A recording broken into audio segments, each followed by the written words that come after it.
बोलिए सच्चिदानंद सद्गुरु श्री साईं नाथ महाराज की जयमय। इस वीडियो द्वारा श्री साईं बाबा के व्रत करने की विधि एवं कथा बताने जा रहा हूं। आपको यह जानकारी पसंद आए तो चैनल को सब्सक्राइब और लाइक अवश्य कर। शिरडी के साईं बाबा की जो भी मन से पूजा करता है या फिर केवल याद करता है वह उनकी झोली भर देते हैं। आज के दौर में साईं बाबा के बड़ी संख्या में भक्त हैं। गुरुवार का दिन साईं बाबा को समर्पित है और अपनी मनोकामना की पूर्ति के लिए आप इस दिन व्रत रख सकते हैं। साईं बाबा की हर कोई पूजा करता है, चाहे वो किसी भी जाति या धर्म से क्यों ना हो। वह हर किसी की मनोकामना पूरी करते हैं, लेकिन गुरुवार के दिन व्रत रखने वाले जातकों पर उनकी विशेष कृपा बनी रहती है। अगर आप साईं बाबा की विशेष कृपा बनाए रखना चाहते हैं तो हम आपको कथा और पूजन विधि के बारे में जानकारी दे सकते हैं।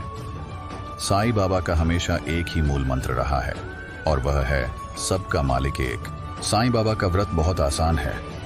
आप गुरुवार के दिन ब्रह्म मुहूर्त में उठकर स्नान वगैरह से निवृत्त होकर सबसे पहले साईं बाबा का ध्यान करें और व्रत का संकल्प करें।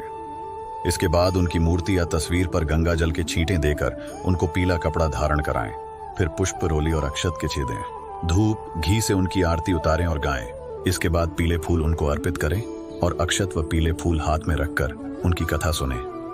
इसके बाद आप बेसन के लड्डू या फिर अन्य पीली मिठाई को भोग लगा सकते हैं। इसके बाद अपनी मनोकामना बाबा से कहें और प्रसाद सभी में वितरण कर दें। अगर संभव हो सके तो दान जरूर करें। साईं बाबा का व्रत कोई भी कर सकता है, चाहे वह बच्चा हो, बुजुर्ग हो या फिर महिला। उनके व्रत की संख्या 9 गुरुवार होनी चाहिए। व्रत के दौरान आप फलाहार ले सकते। आप समय समय पर चाय, फल आदि का सेवन कर सकते हैं। शाम में साईं बाबा के सामने दीपक जलाकर उनके मंदिर में दर्शन करने जाएं और एक समय भोजन कर सकते हैं। व्रत के दौरान अगर स्त्रियों को मासिक समस्या आए या फिर अन्य कारणों से आप व्रत नहीं कर सकते तो आप दूसरे गुरुवार को व्रत कर सकते हैं। अंतिम व्रत के दौरान आप गरीबों को खाना खिलाएं और दान करें। आप रिश्तेदारों और पड़ोसियों को साईं बाबा के व्रत की किताबें दे सकते हैं। इनकी संख्या 5, 11 या फिर 21 हो। इससे आपका उद्यापन भी पूरा हो जाएगा। कोकिला नाम की महिला और उनके पति महेश भाई गुजरात के एक शहर में रहते थे। वे दोनों एक दूसरे के साथ प्रेम भाव से रहते थे, लेकिन महेश भाई का स्वभाव झगड़ालू था। वहीं कोकिला बहन बहुत ही धार्मिक स्त्री थी, भगवान पर हमेशा विश्वास रखती थी। झगड़ालू स्वभाव के कारण उनके पति का धंधा रोजगार ठप होने लगा और दूसरा कमाई को कोई जरिया नहीं था। रोजगार ठप हो जाने की वजह से महेश भाई अब दिन भर घर पर ही रहने लगे और अब उन्होंने गलत राह पकड़ ली।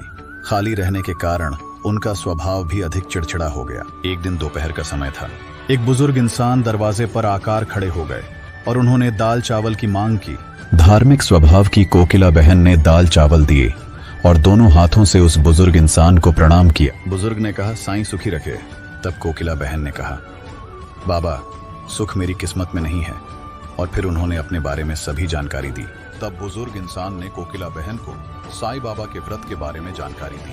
उन्होंने कहा कि इस व्रत के करने से सभी मनोकामना पूरी होगी और बाबा का आशीर्वाद हमेशा उसके घर पर बना रहेगा। बुजुर्ग की बात मानकर कोकिला बहन ने 9 गुरुवार व्रत किया। जैसे बाबा ने बताया सभी कार्य किए। उसके बाद से घर में सुख समृद्धि बढ़ गई। दोनों पति पत्नी सुख शांति से रहने लगे। उसके बाद से उनका धंधा रोजगार फिर से चालू हो गया और महेश भाई का स्वभाव भी बदल गया।